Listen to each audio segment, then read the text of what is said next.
가슴이 미어집니다. 저와 같은 아픔을 주고 싶지 않고 아름다운 세상만 알려주고 싶은데 제가 잘하고 있는 건지 너무 답답한 마음에 이렇게 사연을 보냅니다. 제가 어렸을 때 저희 아버지는 사람 좋아하고 술 좋아하시는 분이셨어요. 그러다 보니 상대적으로 엄마가 고생을 많이 하셨죠. 그래도 그때는 집에서 웃음소리도 나고 참 좋았었는데 아버지가 보증을 서고 정말 없는 살림이 더 없어지자 아버지는 술만 찾으셨고 엄마는 그 모진 세월을 참고 참으셨죠. 몇 년 동안 빛 한 줄기 없는 시간들을 보내면서 저도 아르바이트를 하며 엄마와 함께 먹고 살기 위해 노력했고 그 노력들을 알았는지 아파트 청약도 당첨되었습니다. 정말 이제 되었다 생각했지만 아니었습니다. 아버지가 청약권을 담보로 돈을 빌리셔서 그것마저도 날아갔습니다. 책임감 없는 아버지가 참 미웠습니다. 그날 이후 아버지는 아버지가 생각하셔도 미안했는지 집에만 계셨어요. 처음이었어요. 집에 아버지가 계시는 게 말이죠. 항상 밖에 계셨으니까요. 그런데 참 이상하게 아버지가 집에만 계시기 시작하면서 핸드폰이 자주 울리고 안절부절 못 하시더라고요. 혹시 또? 하는 생각에 무슨 일이 있느냐고 넌지시 물어봤어요. 그랬더니 버럭 소리를 지르시면서 알 거 없다 하시는데 기분이 쎄하더라고요. 또 무슨 사고를 치신 게 분명했죠. 그리고 그 일이 무슨 일인지는 쉽게 알 수 있었어요. 집으로 찾아왔거든요.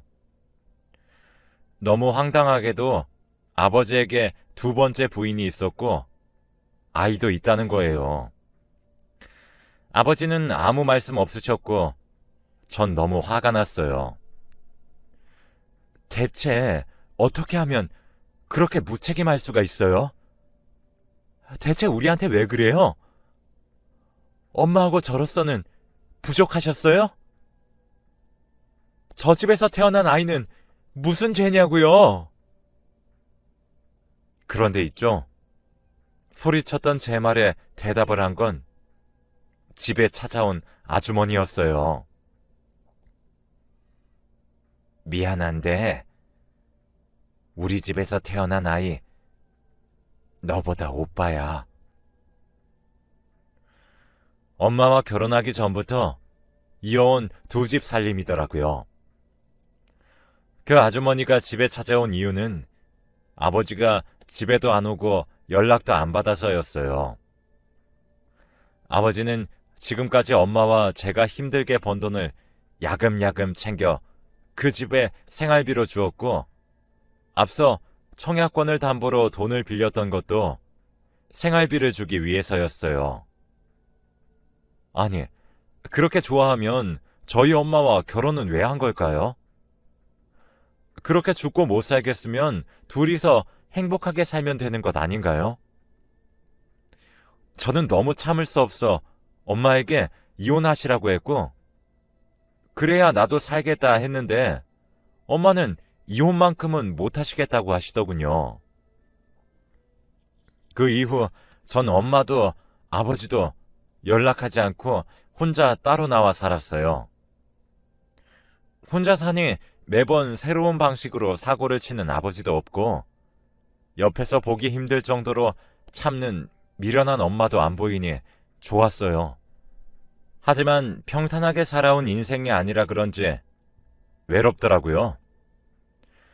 그러던 중 직장에서 지금의 남편을 만나게 되었어요. 남편은 저와 달리 행복한 가정에서 사랑을 듬뿍 받고 커서 그런지 다정한 사람이었어요. 그에 반해 전 상대적으로 우울한 편이었지만 그 사람 덕분에 조금씩 바뀌어 갔어요. 그러다 어느 날 남편이 제가 혼자 있는 게 너무 마음에 쓰인다며 같이 살자고 했고, 이런 사람이라면 아버지와 다르게 나를 품어주고 다정한 사람이라면 함께해도 되겠다는 생각에 동거를 시작했어요. 동거 시작한 지 1년도 되지 않아 지금의 딸아이가 생겼습니다. 아이가 생기자 결혼을 생각했고, 결혼을 허락받으면서부터 제 인생은 또 꼬이기 시작했어요. 시부모님은 아들과 그냥 같이 사는 여자친구였을 때는 한없이 다정하셨고 항상 안쓰럽다고 뭐든 해주셨던 분들인데, 막상 아이가 생겨 결혼을 하겠다고 하니 저런 집에 자신의 아들을 줄 수 없다며 그런 집안에서 자란 저와 어떻게 평생을 살 수 있겠냐면서 제 더러운 팔자 우리 아들이 떠안고 가는 거 절대 두고 볼 수 없다시며 결사 반대하셨죠. 모진 소리 참 많이 들었습니다. 이때 알아봤어야 했는데 후회가 되네요. 남편은 저에게 자신만 믿으라며 자기는 절대 변하지 않는다며 우리가 결혼하고 사는 거고 우리의 가정을 꾸리는 거니까 함께 하자고 해서 혼인신고만 하고 단칸방 월세부터 시작했습니다. 하지만 몇 개월도 못 가 남편은 힘들어 하더군요. 그러던 어느 날은 남편이 진지하게 얘기를 했습니다. 이렇게 좁은 집에서 살다 보니 내가 너무 힘들어서 부모님한테 전화드렸어. 그러니까 부모님은 같이 살자고 그러셨어. 부모님 집으로 가자. 남편이 저와 상의 한마디 없이 시댁으로 들어갈 준비를 다 했지만 그래도 시부모님이 그래도 나를 조금은 인정해 주셨구나 싶었고 시부모님께 잘해야겠다 생각했어요. 그리고 시댁에 들어가서 사는 것이 남편을 위해서도 좋은 일이다 하고 흔쾌히 갔어요. 시댁으로 이사를 한 이후 삼시세끼 밥상을 차리고 설거지를 하고 집안일을 도맡아 하고 몸은 힘들었지만 그래도 이 정도쯤이야 감내할 수 있었어요. 그런데 시부모님은 그게 아니었나 봐요. 어느 날은 청소기를 돌리는데 시어머니가 그러시더라고요. 임산부가 그렇게 집안일을 하면 알아서 유산이 될 법도 한데 즐기다 즐겨.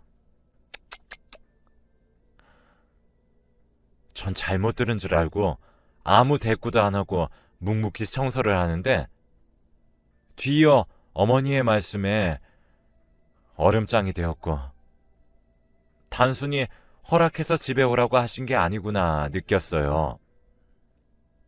어머니께선 뱃속의 그 아이도 널 닮아 아주 끈질긴가 보구나 라고 하시곤 방으로 들어가셨거든요. 그날 퇴근한 남편에게 말을 할까 고민하다 그래도 내 편이라고 했고 뱃속의 아이 아빠니 얘기를 하자 싶어 시어머니와의 일을 말했더니 남편은 씩씩대며 어머니께 대들었어요.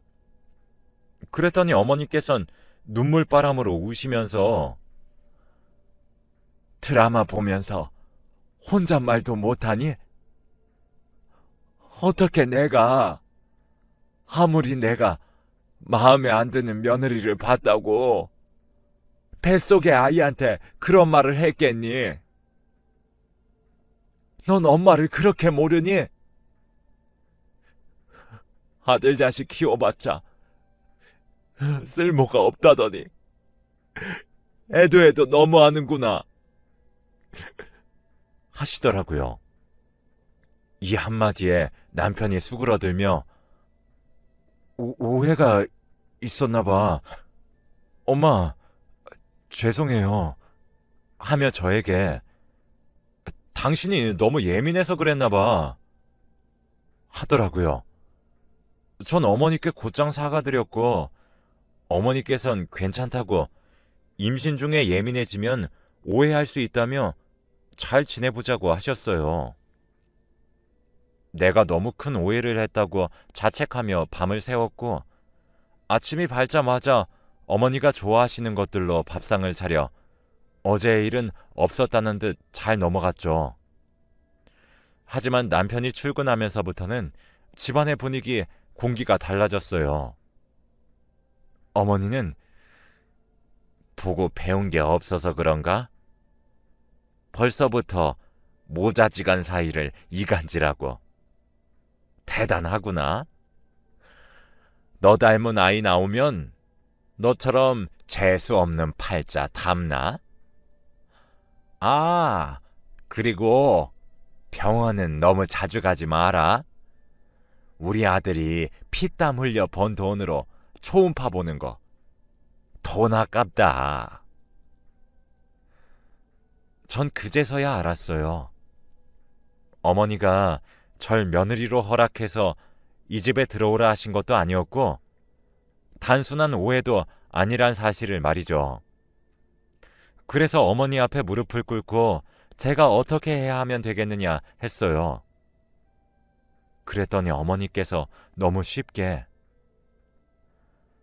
아이를 지우고 떠나라 하시더라고요. 그때가 임신 7개월이었는데 말이에요.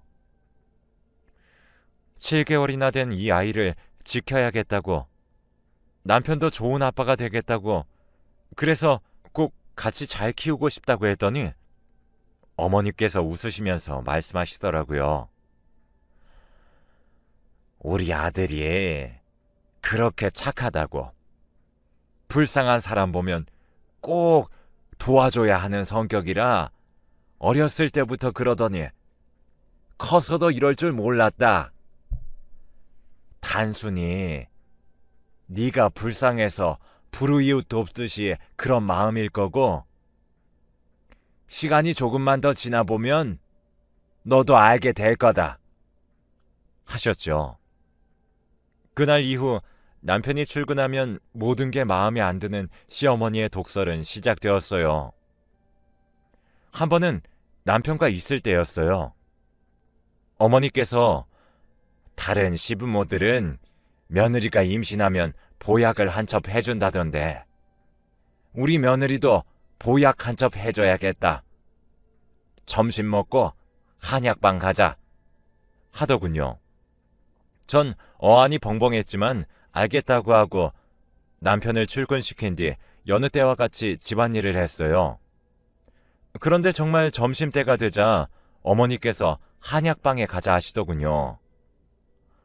어머니도 건강한 아기가 나오길 그래도 소망하시는구나 하고 따라갔어요. 그런데요, 한약방에 가셔서 하시는 말씀이 너무 충격적이었어요. 선생님, 저의 딸이 참 나쁜 일을 당해서 임신을 했어요. 딸아이 몸 건강 해치기 싫어 수술은 절대 못하겠고, 혹시 애 떨어지는 한약 있나요? 있으시면 그걸로 한 첩 지어주시겠어요? 하더군요. 너무 소름 돋고 온몸이 굳어 전 아무 말도 못하는데 의사 선생님이 말씀하시더군요. 이미 개월수가 높아 한약으로는 안 될 것 같습니다. 라고요. 집으로 돌아오는 길에 다리가 풀리고 눈물이 한없이 흘렀어요. 진짜 이대로는 안 되겠다 싶더라고요. 내 아이는 내가 지켜야 된다 싶었죠. 그래서 정신 번쩍 차리고 집안일하고 밥도 잘 챙겨 먹었어요.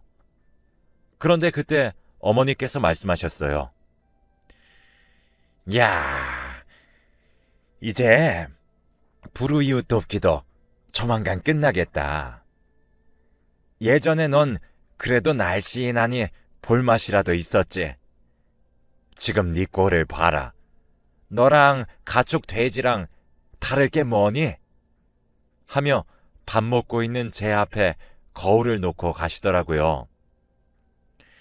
거울 속에 전 아이를 품어 10kg나 찐 제 모습이 보였어요.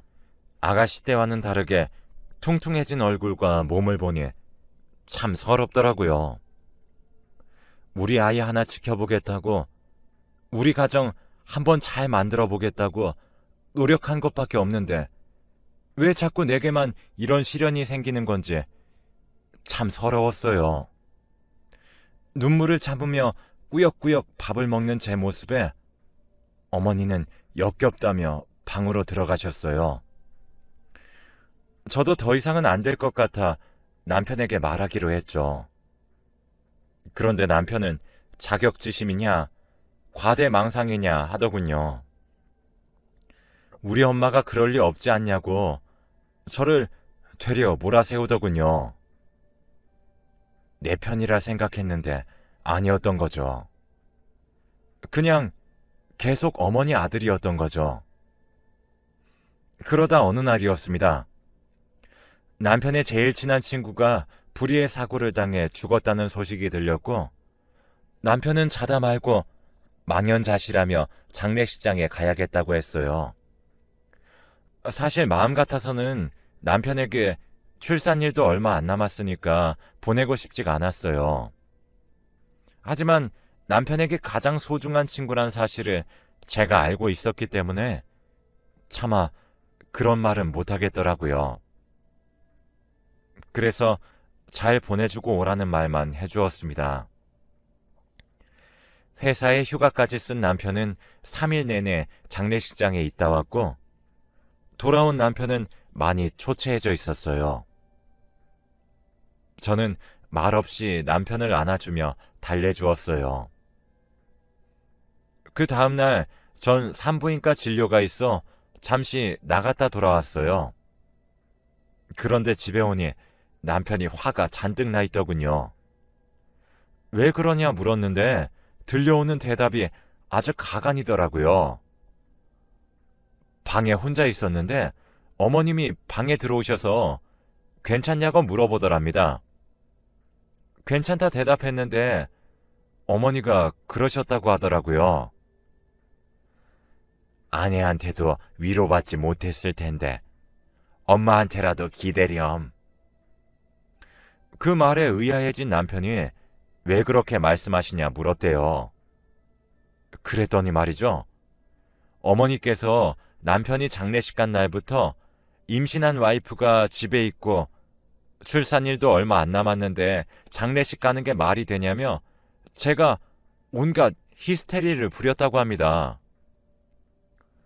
어머니가 아들을 잘못 키워서 지금 와이프보다 친구가 중요하다고 간 것 아니냐면서 당장 남편을 집으로 부르시라고 행패를 부렸다고 했다더군요. 진짜 미친 것 같지 않나요? 당연히 아니라고 전 부정했어요. 그런데 남편은 믿질 않더군요. 너무 서운해서 왜 내 말을 믿어주지 않는 거냐며 울부짖었어요. 그랬더니 남편은 녹음 파일을 들었다고 합니다. 사실 남편이 장례식장에 간 날 어머니께서 저에게 물어보셨어요. 예, 출산일도 얼마 안 남았는데 네가 제일 의지하는 우리 아들이 없어서 어쩌니? 그래서 전 그랬죠. 괜찮아요, 어머니. 남편이 일찍 다녀왔으면 좋겠는데 제일 친한 친구니까요. 섭섭해도 괜찮아요. 라고 대화를 나누었는데 그걸 녹음해서 들려주셨더라고요. 그러면서 무슨 말을 어떻게 한 것인지 전 천하의 몹쓸 아내가 되어 있었어요. 남편은 녹음 파일이 있으니 절 안 믿었던 거였고요.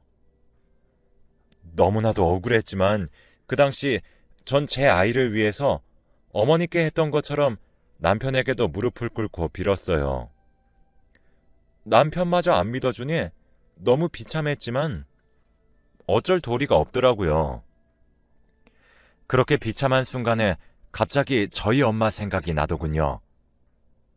미련하게만 보이던 엄마였는데 이렇게 살 바에는 이혼하라고 했었는데 혹시 엄마도 나처럼 날 지키기 위해 그랬던 것은 아닐까 하는 생각에 너무 힘들었고 후회가 되었어요.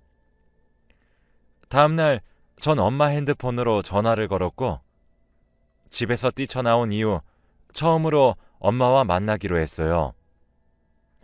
엄마와 집 근처 카페에서 만난 날 남편을 만나게 된 것부터 결혼까지 전부 행복하다고 얘기를 해주었고 엄마는 연신 눈물을 훔쳤습니다. 행복하면 되었다. 네가 좋으면 된 거지. 하셨어요. 그리고선 여태 아무것도 못 해줬으니까 애기 낳으면 엄마가 조리해주겠다 하셨죠.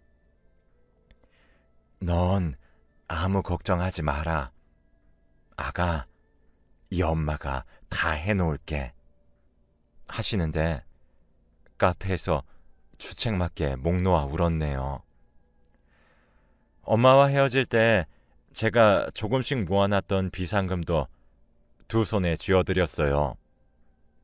그리고는 집으로 돌아와 다시 살림을 하는데 시어머니께서 또 한 번 마음의 비수를 꽂으시더라고요. 그 거지 같은 친정도 꼴의 친정이라고. 출산일 다가오니 친정엄마가 생각나나 봐. 제가 할 수 있는 건 참는 것뿐이었죠. 엄마와 얘기했던 대로 시어머니께 말씀드렸습니다. 출산하면 엄마가 조리해 주시기로 했기 때문에 산후조리원 비용은 아이를 위해서 쓰고 싶다고 했습니다. 저는 당연히 알겠다고 하실 줄 알았는데 또 한 번 제 예상을 빗나가더라고요. 어머니께선 너 산후조리원 비용까지 우리한테 바란 거였니? 당연한 걸 뭘 선심 쓰듯 얘기하니 넌? 하시더군요. 전 조금씩 제가 모아둔 돈으로 조리를 하려 했다고 하니 어머 얘, 네가 모은 그 돈도 우리 아들이 뼈 빠지게 벌어다 준 돈이지. 그게 어떻게 네 돈이니? 하시더라고요. 너무 서러웠지만 참았습니다. 아이가 나오면 아기들은 다 천사 같잖아요. 천사 같은 아이의 모습을 보면 시부모님들도 마음이 조금씩 변하실 거라고 믿었어요. 그 생각 하나로 참았습니다.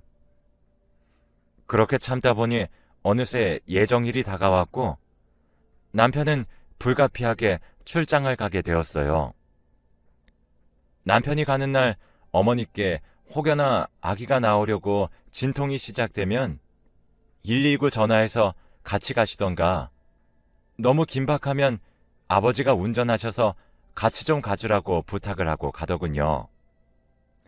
그 부탁이 소용없는 걸 아는 저는 제발 남편이 돌아올 때까지만 뱃속에 있어달라 하늘에 빌었지만 소용없었어요. 남편이 곁에 없는 새에 진통이 시작되었죠. 생애 처음 느껴보는 통증에 너무 무서웠어요. 어떻게 해야 할지 모르겠어서 시부모님 방으로 가려고 하는 순간 양수까지 터져버렸고 벽에 의지한 채 어머니를 불렀고 도움을 요청했습니다. 어머니는 새벽에 참 다 깨우네. 애가 유별나니 그 뱃속에 애도 유별나네 하시며 119에 전화해서 가라고 하시곤 다시 들어가셔서 주무시더라고요. 전 다시 제 방으로 돌아와 혼자 119에 신고하고 혼자 병원에 갔어요. 힘든 진통 끝에 아이를 낳았습니다. 아이를 낳고 남편에게 연락했더니 고생했네. 그나저나 우리 부모님 놀랬겠다. 엄마는? 하더군요. 어머니는 집에 계신다 하니 그래, 엄마도 쉬어야지. 벌써 새벽 5시네. 나 내일 중요한 일 있어서 다시 좀 잘게. 하더라고요. 장례식장 사건 이후로 사이가 틀어진 것은 맞지만 그래도 자기 자식인데 딸인지 아들인지 묻지도 않는 남편이 미웠어요. 너무 이해가 안 가고 속이 상해 친정 엄마에게 연락했죠. 저희 엄마는 그 시간에도 헐레벌떡 뛰어오셨더라고요. 엄마 얼굴을 보니 참았던 눈물이 절로 나왔어요. 저는 엄마에게 내가 옛날에 그렇게 엄마를 몰아붙여서 미안하고 미련하다고 화를 내서 너무 미안해 엄마 라고 말했어요. 그러면서 엄마가 왜 그럴 수밖에 없었는지 이제는 이해한다고 말을 하며 그간 있었던 모든 일들을 엄마에게 이야기해 주었습니다. 엄마는 제 손을 꼭 잡으시며 묵묵히 들어주기만 하셨어요. 병원에 있는 3일 동안 시댁 식구와 남편은 단 한 번도 오지 않았고 퇴원을 하고 난 이후엔 저는 바로 친정집으로 향했습니다. 친정집에서 보름 정도 조리를 하고 아이를 안고 시댁으로 향했어요. 아이를 낳고 아이를 보면 좋아하실 거란 제 생각에 참 무색해지더군요. 시부모님은 아이를 좋아하지도 않고 아이가 울면 시끄럽다, 똥을 싸면 냄새난다, 화를 내셨어요. 저와 아기는 그냥 시댁에 빌붙어 있는 기생충이라는 느낌이 들 정도였어요. 그런 시간들이 지나 아기가 태어난 지 100일이 되던 날이었어요. 얼마 없는 친구들이 아기 100일을 축하한다며 아기 옷이랑 용품들을 선물로 주고 싶다며 저희 집 근처에서 잠시 보자고 하더군요. 하지만 아기를 싫어하는 시어머니가 아기를 봐주실 리 없기 때문에 아기를 두고 나갈 수가 없어 저는 친구들에게 집으로 와달라고 했어요. 친구들에게 주소를 알려주고 어머니께 아기 100일 기념으로 친구들이 선물 주겠다고 온다고 했다고, 금방 차 한 잔씩만 먹겠다고 양해를 구했어요. 어머니도 흔쾌히 알겠다고 하셨죠. 친구들이 도착해 아기를 보며 남편을 닮았네, 저를 닮았네 하며 선물을 건네더라고요.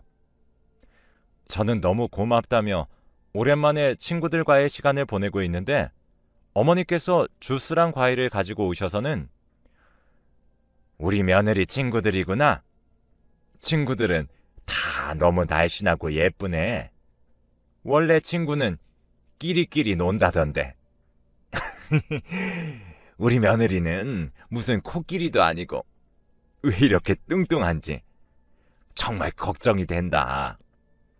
친구들이 우리 아들처럼 불쌍한 사람 못 지나치는 그런 착한 마음씨를 가졌나? 장난이야, 장난. 하시더군요. 저와 있을 때만 그러셨기에 제 친구들 앞에서까지 저를 그렇게 대하실 거라곤 정말 상상도 못했어요. 저는 무안하고 당황스럽고 창피해 얼굴이 새빨개졌죠. 제 친구들도 당황한 눈치였습니다. 친구들은 저에게 먼저 간다고 못다한 이야기는 전화로 하자 하며 황급히 집을 나섰고 저는 그런 친구들을 배웅조차 제대로 해주지 못하고 그 자리에 망부석 마냥 서 있을 수밖에 없었어요. 나중에 보니 친구들이 문자로 괜찮냐며 무슨 일이 있느냐며 연락이 왔더라고요. 도움을 필요로 하는 상황이 온다면 연락하라고 하면서요. 제가 시댁에서 이런 모습으로 살고 있다는 것을 들켜 너무 창피했지만 그래도 친구들이 있어 다행이라고 생각하며 어머니께 물어봤습니다. 남편 앞에서 안 그러시는 것처럼 친구들 앞에서도 안 그러실 수 있으셨는데 왜 그러셨냐고 말이에요. 어머니께선 저렇게 밝고 예쁘고 날씬한 친구들이 우리 아들의 짝이 아니고 너 같은 애가 아들 옆에 붙어 있으니 화가 나서 그렇지 하시더군요. 심지어 그런 제가 저랑 닮은 딸을 낳아 더더욱 꼴보기 싫으셨대요. 이제 어머니께 더 이상 저를 허락해달라, 받아달라 안 할 테니까 저희 아기 어머님의 아들 아이기도 하니 조금만 예뻐해달라고 했어요. 남편을 닮은 부분도 있다고 하면서요. 그 이후에도 저의 마음에 꽂힐 비수 같은 말들은 여전하셨어요. 그래도 제 딸아이에 대해서는 조금씩 괜찮아지시는 것 같았어요. 남편은 아이가 태어난 그날부터 첫돌이 될 때까지 일이 힘들다는 핑계로 육아를 하지 않았고 아빠보단 엄마가 더 좋은 거라고 나몰라라 했었어요. 첫돌이 되고 얼마 뒤에 남편은 회사를 퇴직하고 다른 일을 알아볼 거라면서 이제부터 육아도 조금씩 도와주겠다고 했죠. 하지만 말로만 그러더라고요. 그동안 자신이 정말 고생을 많이 했다며 못 가본 곳들 놀러도 다녔고 여가 생활 즐기기 바빴죠. 그렇게 허송세월을 보내고 있는 남편에게 전 말했습니다. 아이가 커가니 일을 해야 돼. 돈을 모아야 독립도 하고 아이도 키우지. 라고 말이에요. 그랬는데 남편은 독립할 생각도 없고 아이의 교육은 학교에서 다 할 테니까 정말 필요한 생필품 살 돈만 있으면 된다고 하더라고요. 그러니까 지금 자기는 좀 놀아도 된다고 더 이상 방해 좀 하지 말라고 말이에요. 그 순간 왜 그리도 저희 아버지가 생각이 났던 건지. 아무튼 저는 저라도 일을 해야 한다고 생각했어요. 그래야 내 딸만큼은 저처럼 살지 못하게 할 수 있다고 생각했죠. 집 근처 어린이집을 알아보고 제가 할 수 있는 일들을 찾기 시작했어요. 어린이집은 대기가 너무 길어 힘들었고 경력이 단절된 제가 할 수 있는 일은 아무것도 없었어요. 그렇게 저는 아무것도 할 수 없는 현실에 좌절했죠. 그런데 그때 일자리 찾는 사이트에서 공고를 하나 보게 되었어요.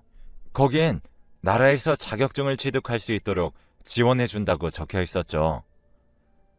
저는 몇 달간 아이는 친정에 맡긴 후 저는 학원을 다니며 공부했어요. 그렇게 자격증을 취득했어요. 자격증을 취득한 날 제 인생에 이제야 그나마 한 줄기 빛이 내려온 것 같았어요. 이제 면접만 보면 된다. 합격만 하면 열심히 돈 벌어야지. 했어요. 그런데 자격증이 있어도 연락이 잘 안 오더라고요. 연락이 안 오니 불안하고 조급해졌어요. 남편이 계속 일도 안 하고 놀면서 씀씀이만 커졌거든요. 씀씀이가 커지면서 딸아이 기저귀 값으로 빼놓은 돈에도 손을 대기 시작해서 조급했어요. 한 곳만이라도 제발 연락 오기를 바랬어요. 그러던 어느 날 어머니께서 저희 방으로 들어오셔서는 물어보시더라고요. 오늘은 친정 안 가냐고요. 맞아요. 저 자격증 따는 거, 일자리 구하는 거 모두 비밀로 했거든요. 또 뭐라고 하실까봐 친정 간다고 하고 자격증 따고 면접 보러 다녔었는데 친정엔 왜 안 가냐고 물어보시더라고요. 어머니, 제가 살림 등한시하고 자꾸 친정 가서 싫으셨죠? 죄송해요. 앞으로는 안 그럴게요. 그랬더니 저희 시어머니 정말 예상을 할 수 없는 분이셔요. 시어머니께서 말씀하시길 아니, 난 좋다 얘. 친정 가서 자고 오기도 하고 해. 사돈이 아기 좋아하신다며. 가서 좀 있다 오렴. 이 말을 듣고도 전 너무 의아해서 정말요 어머니? 했더니 어머니께선 그래, 네가 집에 없어야 우리 아들이 맘 편히 나이트도 가고 여자도 만나고 하지. 네가 집에 있으면 뭐 되겠니? 하시더라고요. 망치로 머리를 맞은 듯한 기분이었어요. 이건 도저히 참을 수 없어. 어머니, 며느리인 저 여기 있잖아요. 아무리 제가 마음에 안 드셔도 그렇지 어떻게 남편이 나이트 가고 여자 만나야 하니 친정에 가 있으라뇨. 정말 해도 너무하시잖아요. 했더니 어머니께서 흥 하고 콧방귀를 뀌시며 방으로 가셨고, 제 말 대답에 약이 오르셨는지 어머니는 놀다 들어온 남편에게 아기도 있고 하니 친정에서 쉬다 오라 했는데 알아서 한다고 빽하고 소리쳐서 놀랬다고 공진당을 드시더라고요. 정말 어이가 없어서.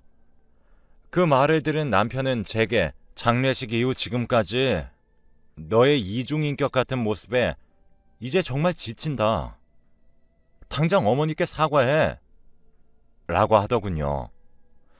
믿고 싶지 않았지만 남편의 말대로 남편은 장례식 이후 저에 대한 마음과 믿음이 사라졌더라고요.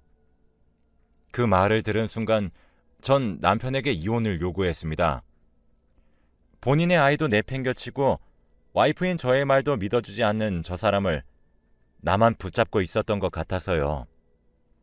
그랬더니 그 자리에 있던 시어머니는 결혼하고 처음으로 저를 향해 미소를 띄우셨어요.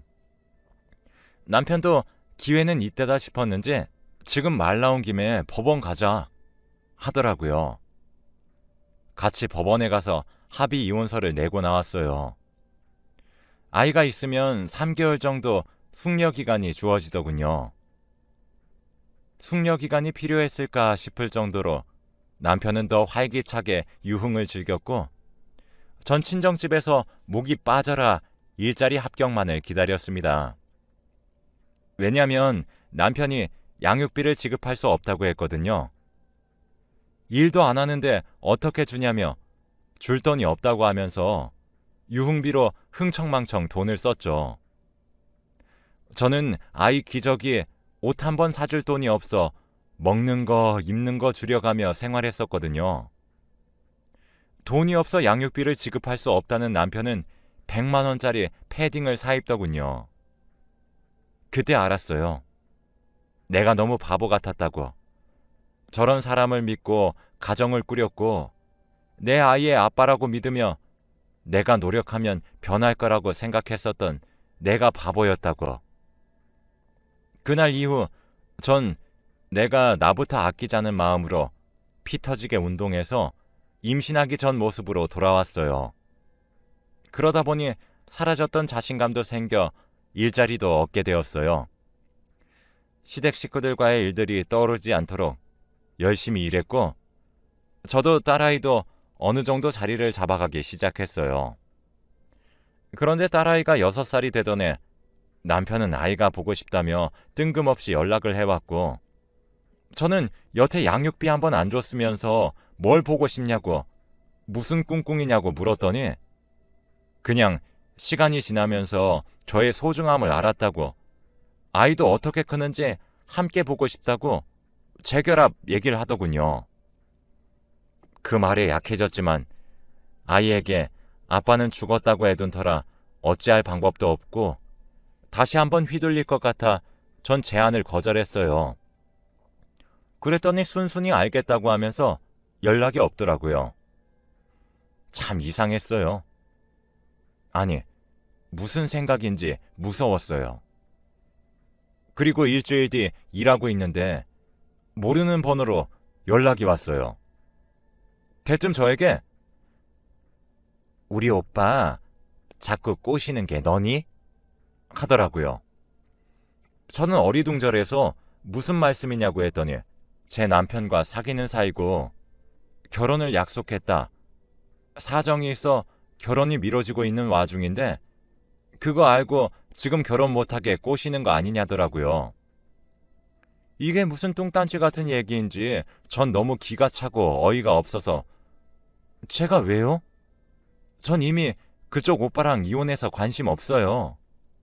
했더니 거짓말하지 말라며 총각한테 무슨 이혼이냐며 민생 그렇게 살지 말라고 하는데 진짜 어이가 없어서 그 길로 정말 너무 억울해서 회사에 바로 반차를 냈습니다.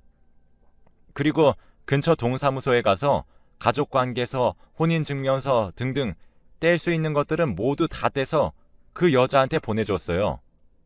그리고 제가 전화했죠. 사진 보낸 거 보셨냐고, 만나서 얘기하자고 그랬더니 알겠다고 하고 나왔더라고요.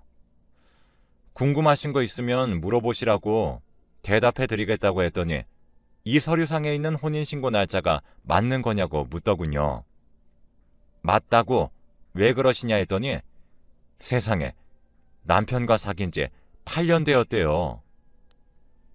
만난 지 10년 되기 전에 결혼하자고 해서 상견례하고 결혼을 준비하고 있는 중인데 계속 이유 없이 날짜를 바꾸는 상황이라 결혼하기 싫은 거냐고, 다른 여자가 생긴 거냐고 묻고 싸우는 와중에 제게 아이가 보고 싶다고 연락을 남긴 문자를 보게 된 것이었죠. 남편에게 캐 물었더니 남편은 저를 스토커처럼 설명했다고 합니다. 그래서 한마디 하려고 전화를 한 거라고 하더군요. 참 기가 막히죠. 사귄 지 8년이라뇨. 제가 시댁에서 그 모진 말들을 듣고 할 때도 남편에게 다른 여자가 있었다는 거잖아요. 제가 아이를 낳으러 갔을 땐 이 여자와 여행을 가 있었던 거고요. 그리고 또 소름인 사실은 사귄 지 1년 정도 되었을 때부터 어머니와 알고 지냈다고 하더군요. 시댁 식구들 모두 알고 있었던 거예요. 이 여자의 존재를요.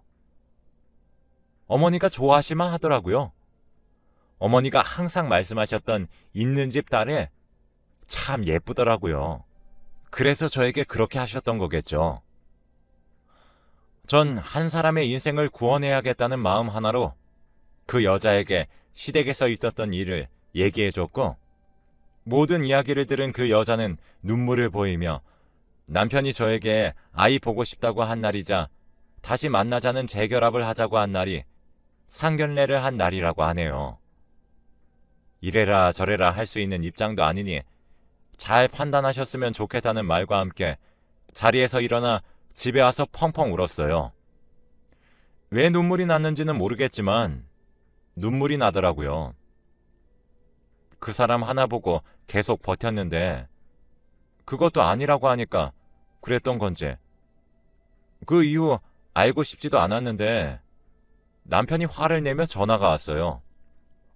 저 때문에 파혼당했다고 제가 안 해도 될 말을 해서 그랬다면서요. 전 다 당신이 자초한 일이라고, 당신이 이렇게 화를 내며 전화할 정도로 그 여자가 그렇게 소중했음 상견례 날 나한테 연락을 하면 안 되는 거 아니었냐고 하고 끊어버렸네요. 그날 이후 지금까지 남편의 연락은 없어요. 전 많이는 아니지만 제가 일해 받은 월급으로 딸아이와 친정엄마와 함께 헤쳐나가고 있습니다. 저의 이런 인생사 때문에 딸아이가 일찍 철이 든 걸까요? 제 딸아이만큼은 저와 다르게 좋은 것만 보고 듣게 해주고 싶은데 아이가 커갈수록 이게 맞는 건지 아닌지 참 알고도 모르겠지만 그동안 어려웠고 힘들었던 만큼 딸아이와 저, 그리고 저희 엄마에게도 행복이 올 거라고 믿고 있어요. 그리고 한 번도 이렇게 터놓고 얘기하지 못했었는데 이렇게 말하고 나니 홀가분하네요. 저보다 더 힘드신 분들, 덜 힘드신 분들도 계시겠지만 우리 모두 행복해지면 좋겠어요. 우리 모두